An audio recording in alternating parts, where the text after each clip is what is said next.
सकाळ झाली आणि यांचे खेळ चालू झाले नाहीत असं कधीच होत नाही.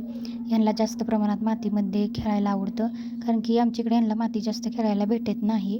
त्यामुळं गावी आलं की या सतत मातीमध्येच खेळत असतात. आता सई माझ्यासाठी लाडू बनवत बसली होती. तिथं पाणी वतायची, मातीचा गोल गोल गोळा करायची आणि माझ्याकडे आणून द्यायची. आता तिने बनवलेला लाडू विस्कटला म्हणून तिने रागाने माझ्या हातातला लाडू सगळा विस्कटून टाकला आणि शर्टाला हात पुसले आणि पाणी आणण्यासाठी ती दुसऱ्या घरी गेली. तर तुरू पळत असताना पोरी तिला खूप हसत होत्या की किती चपळ आहे पोरगी, किती फास्ट पळत गेली.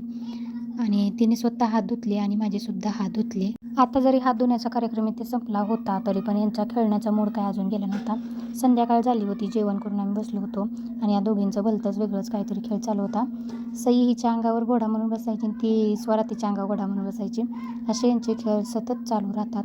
जोपर्यंत झोप येत नाही तोपर्यंत हे सतत खेळत राहतात. आणि इकडं आल्यापासून तर दिवसासुद्धा झोपत नाहीत, सतत खेळतात. डायरेक्ट 9-10च्या पुढेच त्या झोपतात. खेळून झाल्यानंतर सईने आणि स्वराने एक कवितासुद्धा माऊला म्हणून दाखवली. तर आजच्यासाठी एवढंच होतं. भेटूया नेक्स्ट व्हिडिओमध्ये. Bye bye.